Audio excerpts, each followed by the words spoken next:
Thank you for listening to the Station of the Cross, proclaiming the fullness of truth with clarity and charity. Heard around the world on your Android and Apple mobile devices.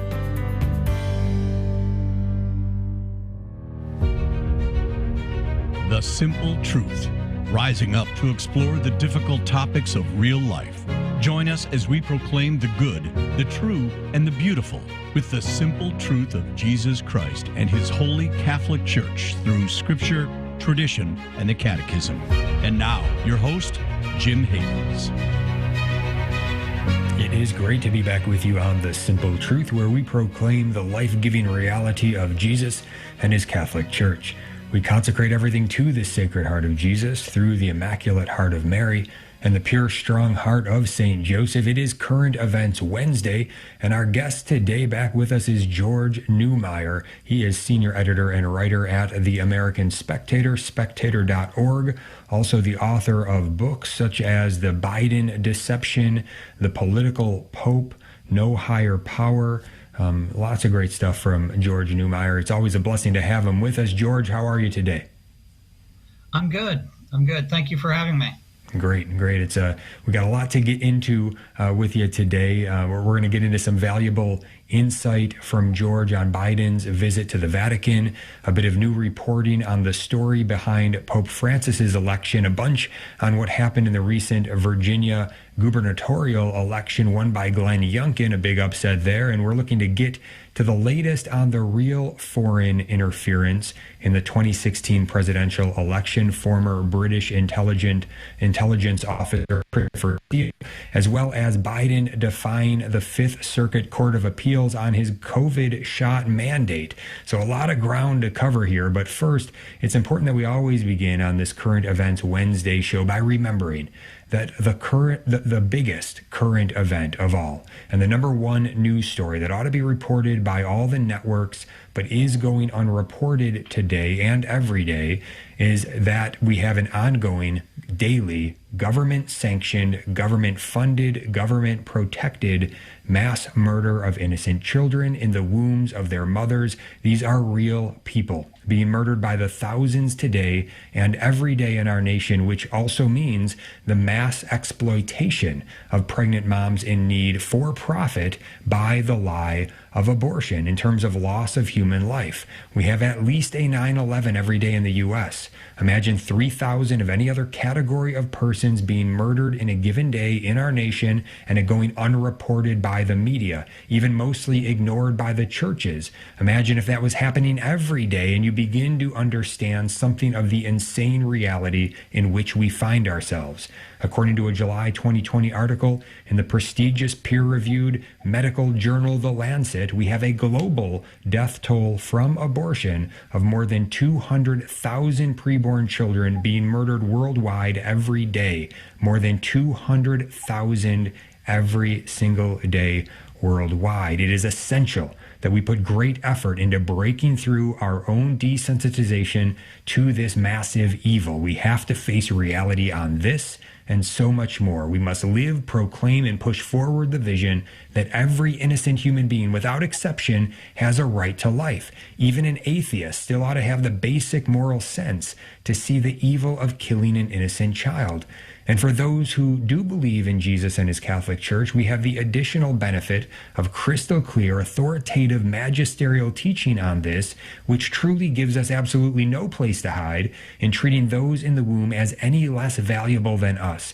Catechism of the Catholic Church 2270, quote, "Human life must be respected and protected absolutely from the moment of conception, meaning fertilization. From the very first moment of his existence, a human being must be recognized as having the rights of a person, among which is the inviolable right of every innocent human being to life," end of quote.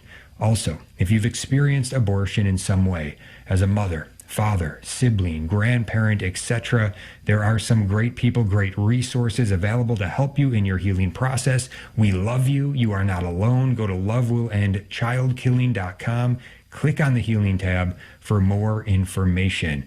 And there are some great opportunities to stand up coming up here early next week, Monday, November 15th. Men, we need you at the Men's March in Baltimore. For more information, go to themensmarch.com. But basically, just show up in Baltimore, and all the information is there, themensmarch.com. But it's 11 a.m. when we're going to gather outside of a local Planned Parenthood killing center there. We're going to have some prayer. We're going to have some testimony. We're going to have a march down to where the U.S. bishops are meeting for the first day of their fall General Assembly. We're going to pray the rosary there. Bishop Strickland is going to lead us in some of that, as well as a couple other bishops who are already have already told us they'll be joining us. We'll see who else shows up, and we'll have various speakers as well. So that's going on next Monday, November 15th, themensmarch.com. Also, the following day on Tuesday, there is the Church Militant Enough is Enough prayer rally and conference. And so for more information on that, go to churchmilitant.com. And George Neumayr, I know that you're one of the speakers. So what encouragement do you have for people who are listening to us right now, watching us? What encouragement do you have for them to attend this prayer rally and conference by Church Militant on Tuesday? Well, I think it's a great opportunity for Catholics, concerned Catholics, to hear about the real issues facing the church and hear about the ways in which the bishops have really failed to uphold the faith and protect the faith. And so I think, I think people will hear a lot of truth telling at that rally, and it's a truth that we desperately need right now because the church is obviously in the midst of a great crisis. Mm-hmm. Yes, absolutely. And again, on Monday, it's the Men's March, themensmarch.com. On Tuesday, it's the Church Militant event. Go to churchmilitant.com for more information. George, you have a recent article on Biden's visit to the Vatican. And I also want to remind people, again, you're the author of these books entitled The Biden Deception and the Political Pope. So you have some sense of authority in this area. You've been thinking about these things, writing about these things. And you write in this article, judging by press accounts, it appears that Biden and the Pope didn't discuss much beyond their shared left-wing politics. You go on to say that the Vatican statement describing the meeting makes no mention of abortion. And so we step away from this, understanding that, look, we've got, as we said in the intro here, we've got 200,000 preborn children being dehumanized, murdered worldwide every day. Biden is protecting it and pushing it stronger than any U.S. president ever has. He's obstinate in his manifest grave sin. He's pretending that he's in communion with Jesus and his Catholic Church at the same time, committing continued sacrilege by receiving Holy Communion and causing grave scandal in the process. And this is not even a topic of discussion with Pope Francis and Joe Biden. What is your take on it, George? Yeah, well, I would agree with everything that you just said. It really is shocking that, here the church has an opportunity to challenge the most pro-abortion president in American history, who's a nominal Catholic. And it's pretty clear that the church didn't do that. The Pope did not do that. And worse than that, Biden emerged from the meeting triumphant. He said, the Pope told me I'm a good Catholic and that I should keep going to communion. And we didn't discuss abortion. So Biden got exactly what he wanted out of the meeting. His heretical Catholicism was unfortunately basically blessed by the Pope.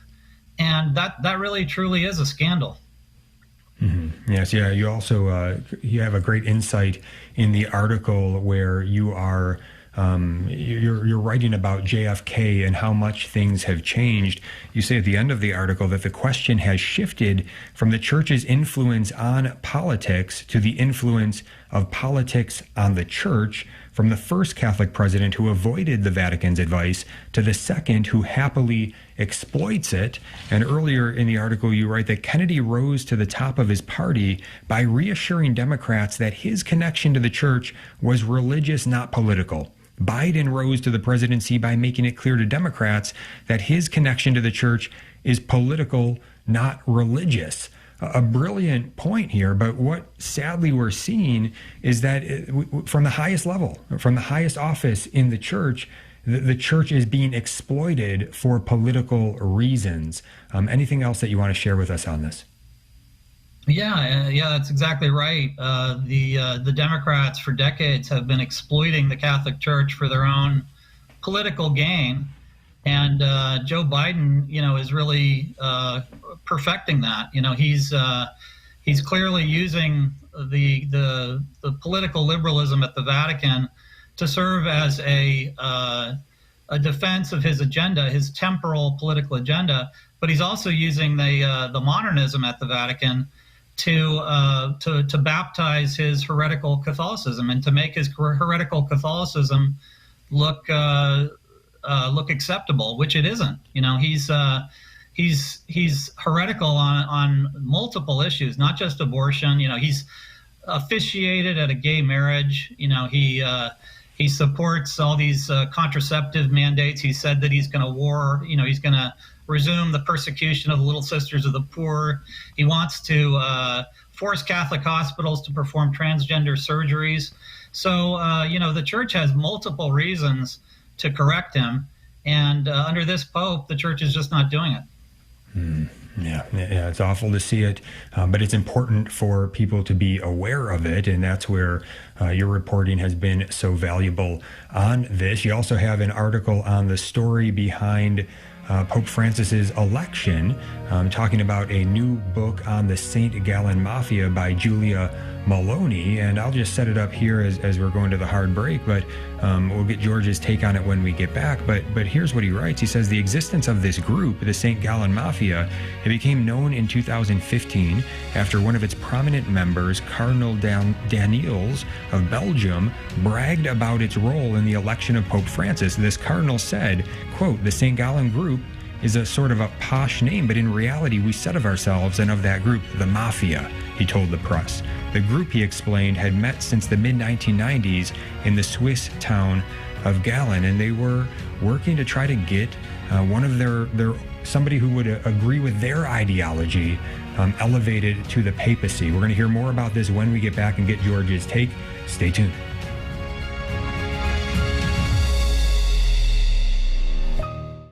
Are you ready to take on the world of flesh and the devil with just the facts? This is Jesse Romero, host of Jesus 911, heard weekdays at 2 p.m. Eastern. I'm joined each day by a variety of co-hosts like Ruben Nava, Paul Clay, Dan Schneider, and my amazing wife, Anita Romero. We tackle Catholic devotions, spiritual warfare, family life, saving America, and everything in between. Join us each weekday at 2 p.m. Eastern, 11 a.m. Pacific for Jesus 911. God bless you. Keep the faith.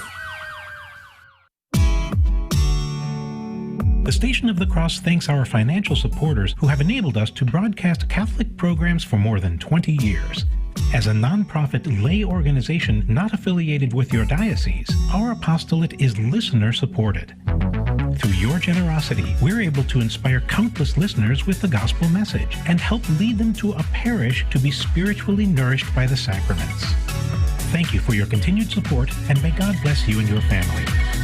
Husbands, have you ever worried about the risks to your wife's health from the birth control method she's using? Why not learn a natural method of family planning that is 99% effective in postponing pregnancy and causes no risks to your wife's health? Find all the information you need for natural family planning classes or the home study course from the Couple to Couple League website at www.ccli.org or call 513-471-2000. Do you love listening to the Station of the Cross on your car radio, but sometimes find yourself driving outside the listening area? Never miss another minute of your favorite show. Download the iCatholic Radio app so you can listen anywhere in the world 24 hours a day. The iCatholic Radio app is available for your phone in the Apple Store or for your Android phone in Google Play. Visit thestationofthecross.com for more information.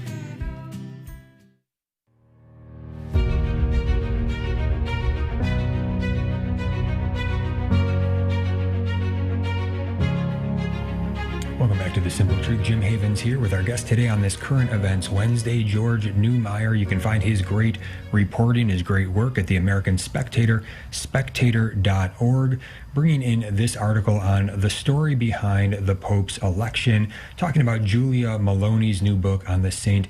Gallen Mafia. George, you also write on this that those members of the St. Gallen Mafia, they also were not happy about Cardinal Ratzinger being elevated to become Pope Benedict XVI, and specifically his talk about a dictatorship of relativism, which is a category that is right on the money. We all ought to be thinking of things in that category. There certainly is a dictatorship of relativism on the march, both secularly and within the human element of the church, that we better be aware of and strive to fight against and fortify ourselves against, and anyone entrusted to our care.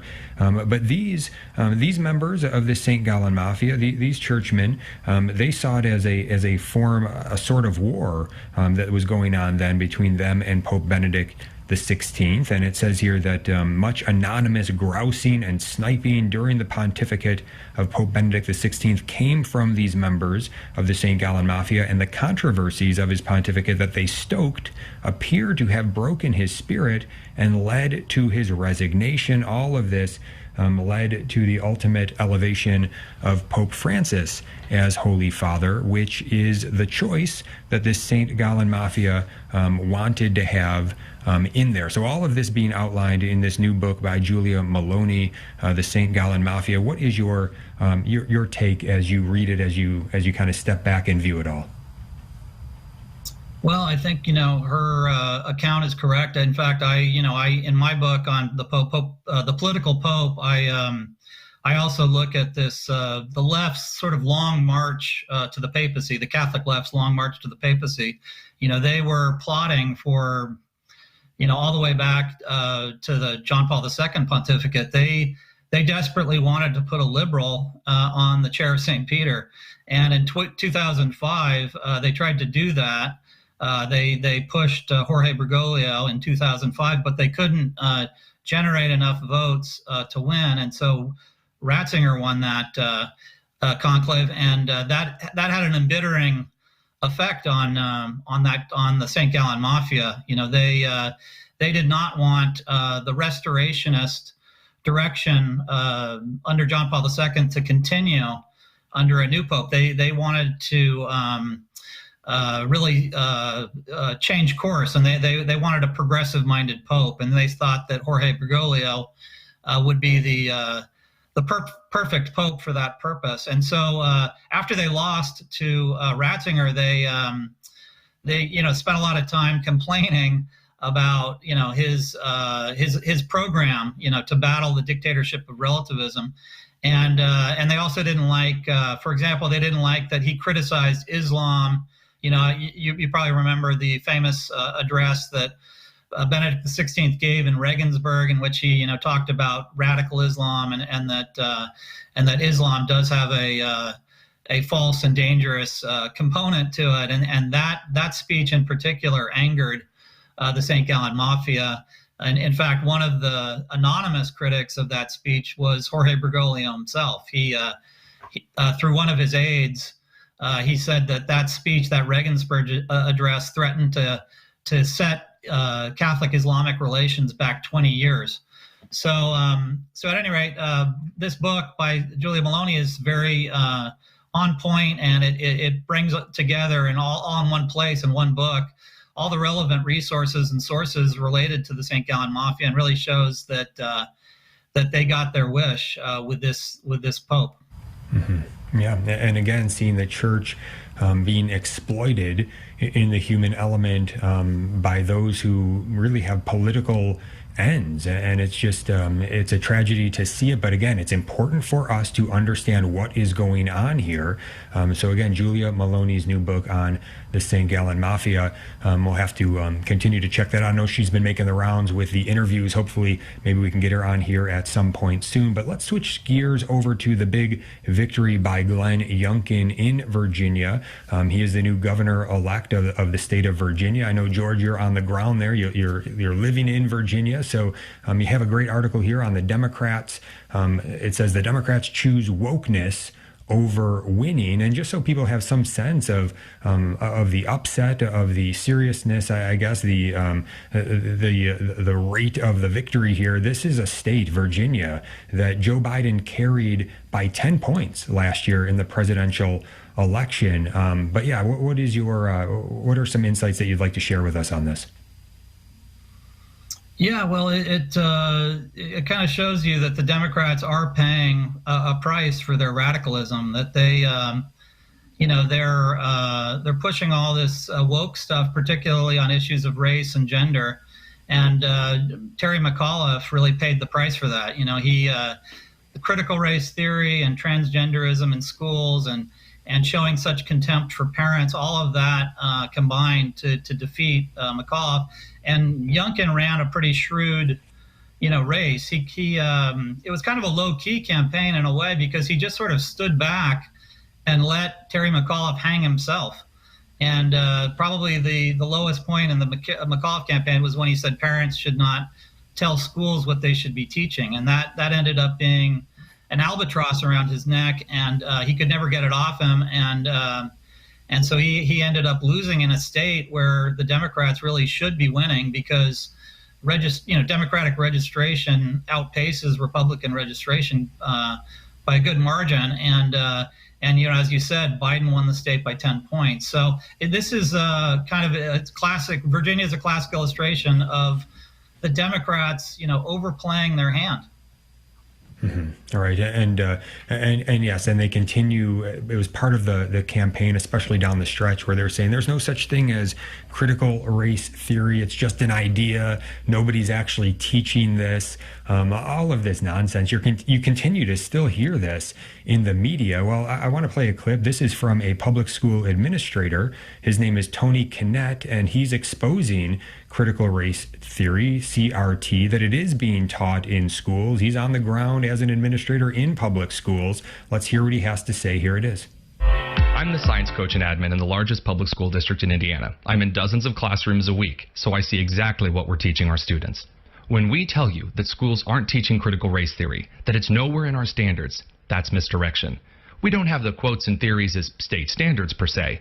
We do have critical race theory in how we teach.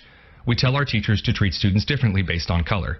We tell our students that every problem is a result of white men, and that everything Western civilization built is racist. Capitalism as a tool of white supremacy. Those are straight out of Kimberly Crenshaw's main points, verbatim, in Critical Race Theory, the writings that formed the movement. This is in math, history, science, English, the arts, and it's not slowing down. If students of color have lower reading scores, it's because of inequity. Therefore, we take from the white students and give to the colored students. That's Richard Delgado, straight out of CRT and Introduction. All teaching is political, with reality and facts taking the back seat. That's Dr. Gloria Ladson-Billings, who outlined how she saw critical race theory fleshed out in public schools in 1995. When schools tell you that we aren't teaching critical race theory, it means one thing. Go away and look into our affairs no further. It isn't about transparency. It isn't about cultural relevance. It's race essentialism, painted to look like the district cares about students of color. We call it anti-racism, so you feel bad if you disagree with our segregationist pedagogy. It's taking advantage of kids' vulnerability and parents' inactivity to preen over social snake oil schemes designed to create division.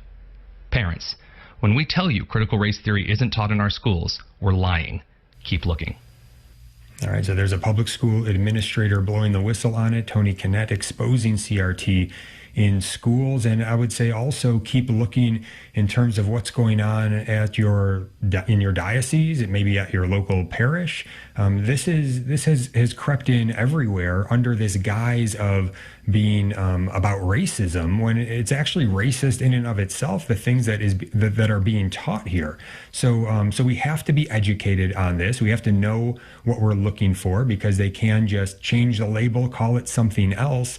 But I have seen this being pushed even from bureaucrats within diocesan positions. Anything else on this, on CRT, or anything else along these lines, George, that you'd like to share with us? You're right. It really is seeping into Catholic schools too. And you probably remember that El Paso Bishop Seitz, I believe. Remember when he kneeled with Black Lives Matter? Yes. And then later he told people that the Pope had called him up directly and personally and to praise his Black Lives Matter style activism. So, this is something that Catholic parents really should be vigilant about because, and public school parents obviously too, because this really is toxic propaganda. It's designed to divide the country and to really poison children's view, their view of the founding of the country. And so that, they're really trying to basically turn children into woke citizens for the woke country that they're trying to build.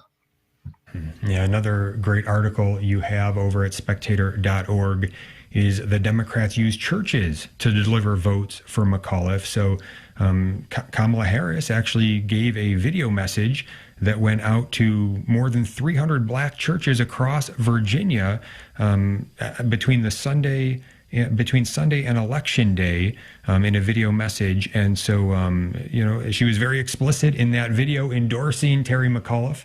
It went out through the churches. What else do you want to share with us on this? Well, it's just another illustration of how the Democrats exploit religion for political reasons. They don't want religion in politics, but they're happy to put politics into religion. They're happy to turn religion into an instrument of propaganda for their own politics. And so that's what was happening there. They, all these Democrats and liberals who say, I believe in the separation of church and state. Well, they don't believe in the separation of campaigning and church. They're happy to go into the churches during campaign season and use those churches to gin up votes for their side and to push their own political propaganda. And it's sad that churches let themselves be exploited in this manner.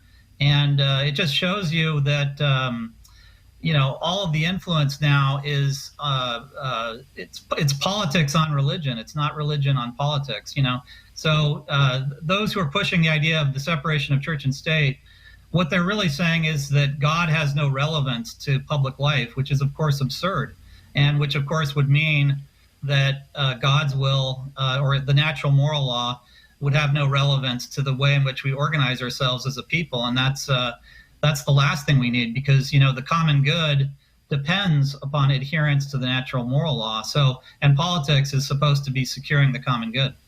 Mm-hmm. Yeah. I mean, this ought to become more and more clear to people as we continue to see all of this develop. I mean, look, what is happening here is that the Democrats have taken a very clear strategy, and this has been a strategy for some time, but it ought to be crystal clear to all of us by now. They are actually trying to divide and exploit Americans along racial lines, and they are willing to lie in order to do it. We're going to get to some lies, some real examples, more examples than just the CRT and Kamala Harris getting into the churches. Although we are going to show you that video message, and you'll hear that video message as well, the audio from it, when we get back, so you can hear explicitly what was being shared within those 300 black churches right before Election Day. So we'll get to that, but we're also going to share some other examples of lies being told to try to divide and exploit Americans along racial lines, all for political gain. This is something that you need to understand and know and share. We'll be right back on The Simple Truth. Stay tuned. Prayer to St. Michael. O glorious Prince of the heavenly host, St. Michael the Archangel, defend us in the battle and in the fearful warfare that we are waging against the principalities and powers, against the rulers of this world of darkness, against the evil spirits. Come thou to the assistance of men, whom Almighty God created immortal, making them in his own image and likeness and redeeming them at a great price from the tyranny of Satan. Fight this day the battle of the Lord with thy legions of holy angels, even as of old thou did fight against Lucifer, the leader of the proud spirits, and all his rebel angels, who were powerless to stand against thee. Neither was their place found any more in heaven. And that apostate angel transformed into an angel of darkness, who still creeps about the earth to encompass our ruin, was cast headlong into the abyss together with his followers. But behold, that first enemy of mankind, and a murderer from the beginning, has regained his confidence. Changing himself into an angel of light, he goes about with the whole multitude of the wicked spirits to invade the earth and blot out the name of God and his Christ, to plunder, to slay, and to consign to eternal damnation the souls that have been destined for a crown of everlasting life. This wicked serpent, like an unclean torrent, pours into men of depraved minds and corrupt hearts the poison of his malice, the spirit of lying, impiety, and blasphemy, and the deadly breath of impurity, and every form of vice and iniquity. These crafty enemies of mankind have filled to overflowing with gall and wormwood the church, which is the bride of the Lamb, without spot. They have laid profane hands upon her most sacred treasures. Make haste, therefore, O invincible Prince, to help the people of God against the inroads of the lost spirits, and grant us the victory. Amen.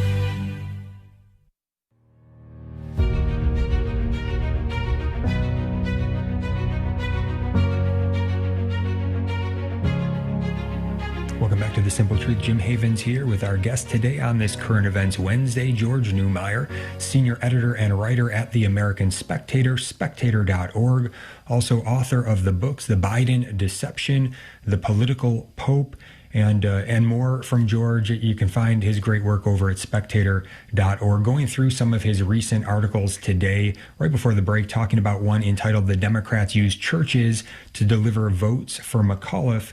And here I want to play for you the video message that was given to over 300 black churches across Virginia right before Election Day, with a video of Kamala Harris trying to get out the vote, endorsing Terry McAuliffe with a very specific plan to get members of these black churches to vote for Terry McAuliffe. And they were calling this, the McAuliffe campaign was calling this strategy "Souls to the Polls."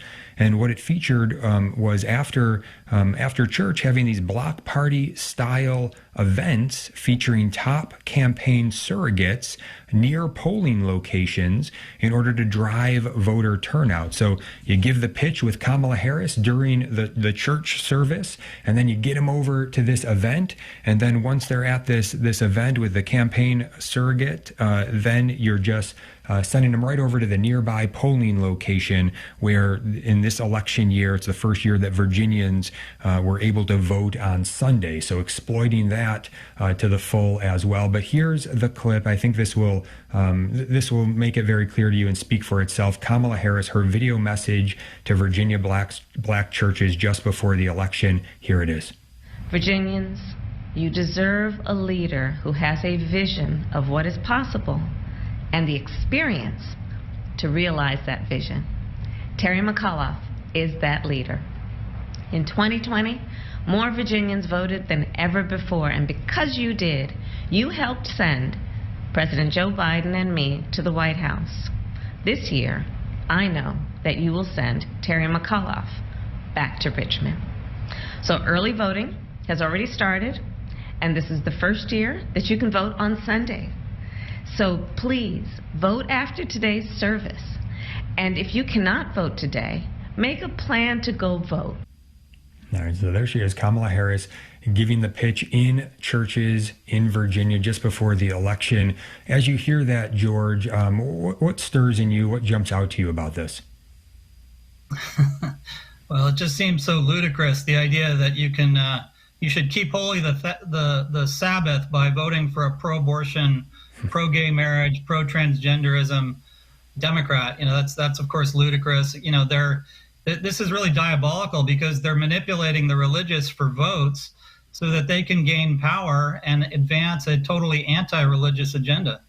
And so this is just a complete corruption of these churches by the Democrats. And it's really sad that they have allowed themselves to be corrupted in this manner. And a lot of these black Virginians, they don't even agree with McAuliffe on abortion and transgenderism and gay marriage. Many of them are actually socially conservative and and really should be voting for the Republicans at this point. Absolutely, and it reminds me of the Margaret Sanger initiative that she had called the Negro Project, where she said, "Look, if we could just get a black minister and a black doctor on board, then we can get into the black communities and earn their trust and tell them our lies, and then just get them to do what we want to do." Again, it's lying and it's exploitation, and this is the strategy that is going on here. You also have a great article here called "Terry McAuliffe, a lying hack to the end." Not very nice, George, but I think well said and warranted. And the reasons why are because they really didn't hide it at the end in terms of just telling the most egregious lies, whatever they could do to try to stir up the vote of their base. It didn't work, but they certainly tried it. Anything from this that you want to point out to us? Yeah, well, yeah, it's probably not very nice to call somebody a lying hack, but I have to say some of the Democrats were saying that too. You know, there were some prominent Democrats like James Carville who criticized Terry McAuliffe for being too woke. You know, James Carville said that, you know, some of these Democrats need to go to a woke detox center, and I think he was referring to Terry McAuliffe. So yeah, I mean, I think, you know, McAuliffe was such an overt kind of jerk and political hack, whereas Youngkin came off as a very genial and kind of winning businessman and non-politician, and he had the sense to really just sort of run a low-key campaign that allowed his opponent to sort of generate all the bad news. You know, so all the bad news was really being generated by McAuliffe, not by Youngkin. And he just sort of let McAuliffe hang himself, and that in a swing state like Virginia, that's probably the only campaign you can really kind of run and win. You know, you have to be kind of low key. Mm-hmm. Yes, yeah. You write in the article that McAuliffe repeated the enormous lie that Trump endorsed white supremacists at the Charlottesville riot. Even liberal fact checkers have debunked that nonsense, that McAuliffe still clings to it, casts doubt on everything he says.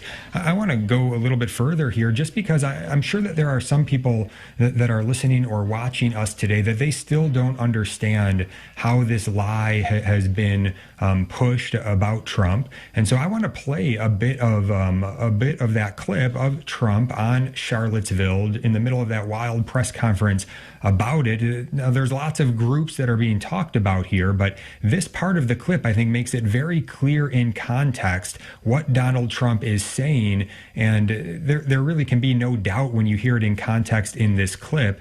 Here it is. And you had people, and I'm not talking about the neo-Nazis and the white nationalists, because they should be condemned totally, but you had many people in that group other than neo-Nazis and white nationalists, okay? And the press has treated them absolutely unfairly. Now, in the other group also, you had some fine people, but you also had troublemakers, and you see them come with the black outfits and with the helmets and with the baseball bats. You had a lot of bad people in the other group too.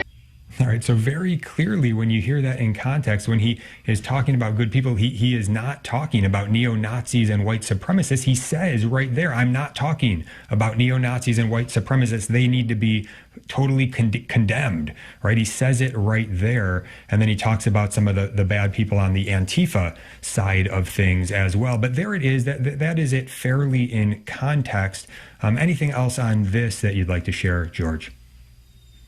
Yeah, I think, by telling that enormous lie, McAuliffe really undermined his credibility when he described, Youngkin as a racist in a fleece vest and things like that. And when he denied that critical race theory is in the schools, nobody really believed him on that. He was the little boy who cried wolf. And so whenever he, accused Youngkin of racism or extremism or denied something, nobody really believed him because he was so obviously lying about what happened in Charlottesville. In fact, he had written a whole book about this called Beyond Charlottesville, in which he basically cribs off critical race theory and Black Lives Matter style propaganda. And he repeats that lie that, that Trump had endorsed white supremacists when he clearly hadn't. And so, I think all of that, that routine habitual lying by McAuliffe really caught up with him, and it made his attacks on Youngkin very ineffectual.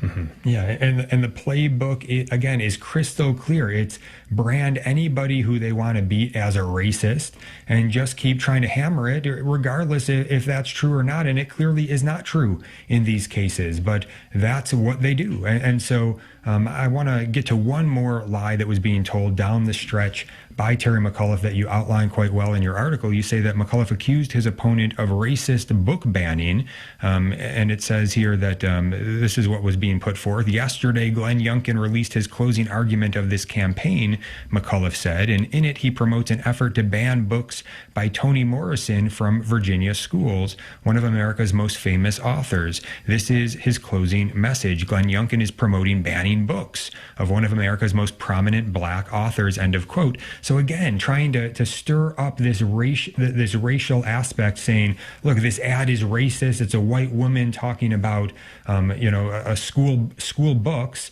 but that's not at all what the ad is talking about, right? And so let's play a little bit from this ad, actually, but it's referring to this Youngkin campaign ad in which this mother is criticizing McAuliffe for vetoing bills that would have given parents a right to object to the teaching of sexually explicit books in public school classrooms. Those bills had nothing to do with issues of race, and those bills were passed on a bipartisan basis, and McAuliffe vetoed them. Those are the facts. But you heard that. If anybody was paying attention to the news down the stretch, that was McAuliffe's final push, basically saying, look at what he's doing here. Toni Morrison, he's trying to ban Toni Morrison and stir up this racial animosity. But here it is. Here's that bit of the ad. Judge for yourself. Here's the Youngkin ad. As a parent, it's tough to catch everything. So when my son showed me his reading assignment, my heart sunk. It was some of the most explicit material you can imagine. I met with lawmakers. They couldn't believe what I was showing them. Their faces turned bright red with embarrassment. They passed bills requiring schools to notify parents when explicit content was assigned. It was bipartisan. It gave parents a say, the option to choose an alternative for my children. I was so grateful. But then Governor Terry McAuliffe vetoed it twice. He doesn't think parents should have a say. He said that. He shut us out. Glenn Youngkin, he listens. He understands. Parents matter. All right, so there's a Youngkin ad from down the stretch of the campaign, the one that McAuliffe was trying to spin and, quite frankly, lie about. But this mother is a great mother doing the right thing, right? She is realizing that they're teaching sexually explicit content to her young child, and then she's bringing it forward, and people are realizing from all sides on a bipartisan basis, yeah, this sexually explicit content does not belong in school. They pass a bill, McAuliffe vetoes it. So this is the reality of what's going on. How out of touch are the Democrats to be on the wrong side of this? Why do they want sexually explicit materials being taught to our children in school? That ought to be one of our big questions. George, what else do you have for us on this? Yeah, you're right. The issue was not racial with respect to that book. The issue was that the book contained scenes of gang rape and other squalid, sexual behavior. And so that led to those bipartisan bills that you mentioned. And the bills had nothing to do with race. They had to do with allowing parents the right to veto sexually explicit material taught in public schools. And so by so desperately raising that issue in the last moments of the campaign, I think McAuliffe actually, it backfired on him in that it reminded people that his comment that parents shouldn't be telling teachers and schools what to teach was actually made. That comment was made in the context of sexually explicit material. That, Terry McAuliffe is saying that not only should parents not have any say with respect to, what schools teach in terms of, reading, writing, and arithmetic, he also thinks that they shouldn't have anything to say with respect to the sexually explicit materials like Beloved that some of those Virginia schools were using. And so, I think this really backfired on him. And it as you're saying, if you keep calling people racist and extremists, at a certain point, the public just tunes that out. And I think that's what happened in Virginia, and especially when it's being directed at somebody like Glenn Youngkin, who's a pretty innocuous candidate. Mm-hmm. Yeah. What is your sense on this? Do you think that the Democrats have, at this point, jumped the shark, as they say, and they've just gone too far, and they're going to start to try to pull it back and not try to play the race card and divide everybody like they are? It's hard to believe that they are capable of doing that. They're so invested in that strategy. What is your sense of how things will play out going forward towards 2022? I don't think they're going to learn anything from this. In fact, that they're going around basically saying that the problem is not with them, the problem is with the American people, that the American people are fundamentally racist and extremist. And, that's what I'm mainly hearing from the Democrats. And so I think they're actually, they're going to double down on wokeness, and they'll end up getting clobbered next year. Mm-hmm. Yeah. And wokeness, Representative Ocasio-Cortez says is just, well, that just means civil rights. Meanwhile, they're the party that has it entrenched in their platform, the daily mass murder of the preborn. This is craziness. This is insanity. We have to wake up to this and do whatever it takes to push back on all of it. We're going to be right back with George Neumayr and the final segment right after this. Stay tuned. This is Jesuit Father Robert McTague, your daily host for the Catholic Current. Join me on Monday at 5 p.m. Eastern. We'll meet Dr. Michelle Cortella, Executive Director of the American College of Pediatricians. We'll be talking about transgender teens and suicide. This expert guest has information and wisdom that we need to hear. That's Monday at 5 p.m. Eastern on the Catholic Current, coming to you from the Station of the Cross and the iCatholic Radio mobile app.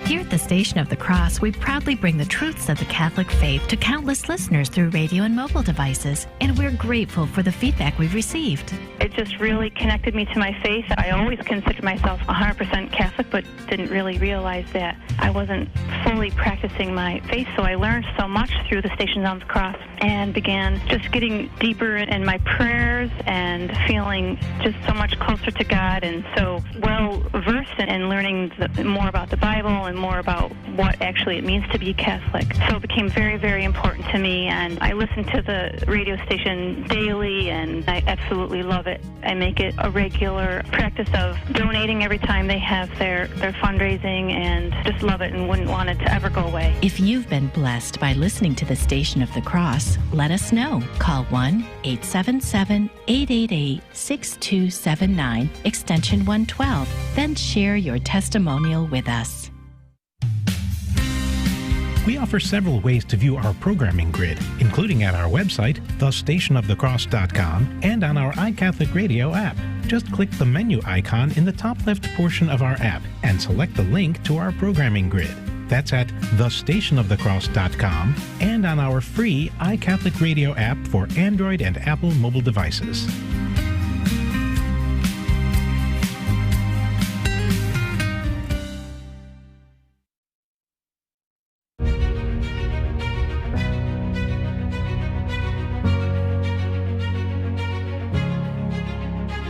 Welcome back to The Simple Truth. Jim Havens here with our guest today, George Neumayr, helping us to navigate things all throughout the spectrum of church and state in terms of current events. We've been going through a lot of his great recent reporting. You can find it at the American Spectator, spectator.org. Two more articles we want to try to get to here in this final segment. One here entitled Christopher Steele, the Foreigner Who Interfered in Our Election. This is a big story, getting bigger by the day as the Durham investigation continues to go forward, and we're actually starting to see some movement here where there are some indictments coming out. George, what do you want to share with us on this development? Well, it's the Durham investigation is really showing that the Steele dossier, was a Democratic dirty trick from beginning to end. It was not only financed by Hillary Clinton's campaign. It turns out that many of the bogus sources in the dossier itself are Democrats. And so this most recent indictment by Durham of a primary researcher that Steele used indicates that, the Democrats not only paid for the dossier, they supplied the bogus information within it. And so really it's really a huge embarrassment for the Democrats. And Adam Schiff, for example, the congressman from California, he's going around hawking this book on democracy and threats to democracy. Well, he's a threat to democracy. He was one of the chief promoters of the lie that Trump colluded with Russia. In fact, Schiff read into the congressional record the totally bogus Steele dossier. And so all these people who are complaining about threats to democracy, they pose the real threats to democracy. And the real interference, in 2016, it didn't come from Russia. It came from our own government. The Obama administration launched an investigation into the Trump campaign that was based on nothing but just partisan lies.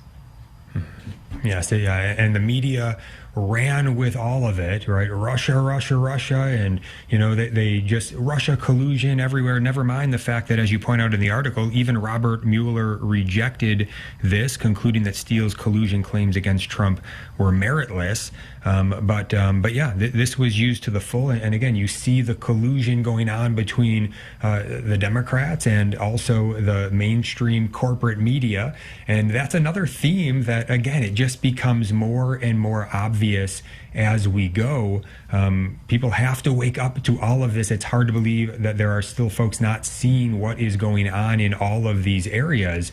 But I think people are seeming to wake up. I think that Virginia election was one sign of it, but hopefully it becomes more and more obvious. And again, the good reporting of folks like George Neumayr, Spectator.org. This is helping people to learn the truth about these things that they're not going to find in other mainstream outlets. So again, George, thank you for the great work that you are doing on this most recent article that you put out just today. Biden defies federal appeals court on vaccine mandate. The Fifth Circuit Court of Appeals says his mandate raises grave constitutional issues, but the White House tells businesses not to wait. So Biden's moving forward anyway, even though the federal appeals court is trying to put the brakes on this vaccine mandate. What do you make of it, George?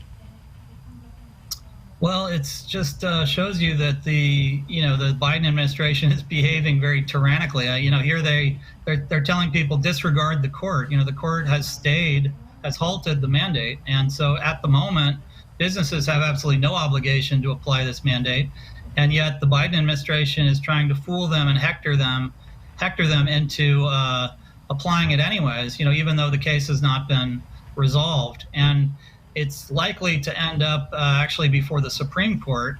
And most legal scholars think that the mandate is going to run into legal troubles. It really is. It represents one of the greatest, government overreaches ever in American history. And so businesses should know that they have every right not to apply this mandate. And this Fifth Circuit Court of Appeals has halted it and stayed it. And so we're, in the next few days or weeks, I guess, that we'll see what happens. Other courts will weigh in. But as of right now, nobody is obligated to apply that mandate at these private businesses.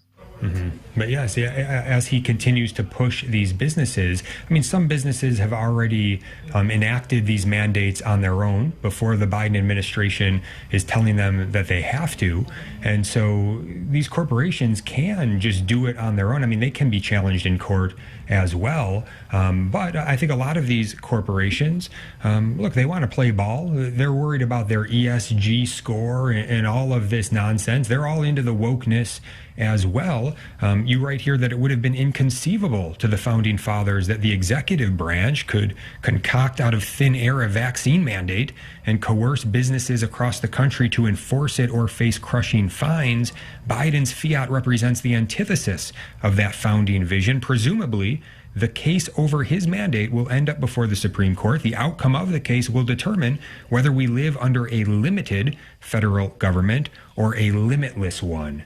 And I know Governor DeSantis, he's obviously governor of a state that is pushing back on this mandate and really almost everything that the Biden administration is doing along these lines.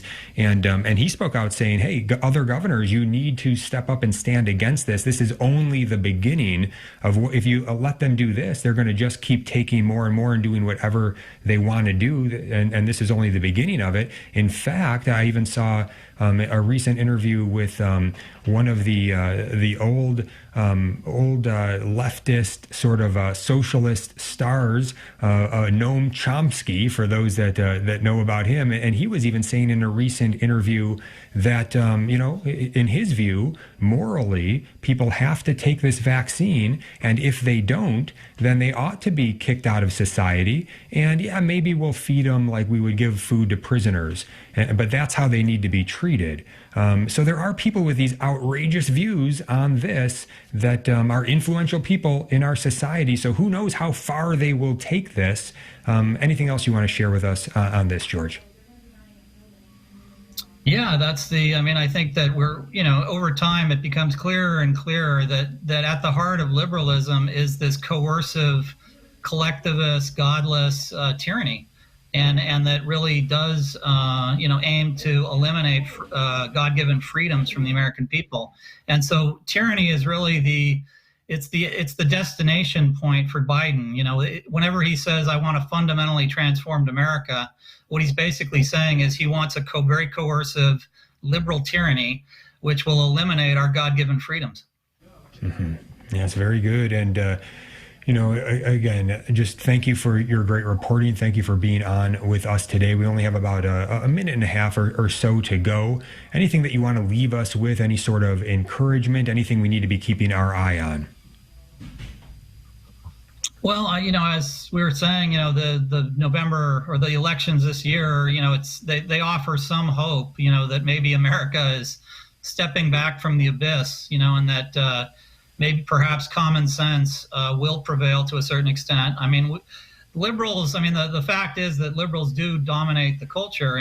And for that reason, they actually always have a political advantage over the Republicans, But because they're so greedy and so tyrannical and so ambitious, they actually get out ahead of the American people. And with their wokeness, they end up showing the American people great contempt, and they're basically telling the American people, you're not enlightened, and we have to pull you into the light. Well, that doesn't make for good politics in a democracy. If you're insulting the people and saying, you guys are deplorables. And so the Democrats have, really paid the price for that this year. They'll pay the price for it next year too.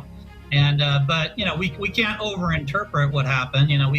We have to be kind of realistic, and really conservatives need to focus on recapturing the culture, because politics, really is just a reflection in the end of who controls the culture. Mm-hmm. Yes, always great insights with George Neumayr. He keeps us updated, gives us some great insights, and what a blessing to have you out there doing the good work that you're doing, George. Thank you so much. Sure, thanks for having me. All right, and you can find that good work at the American Spectator, spectator.org. Highly recommend that is a place that you go and you keep up with George's reporting. We need to stay current on what is going on, but we need to go to good sources that are going to help us to understand what is true. God bless you. This is Zach Krajcik, General Manager of the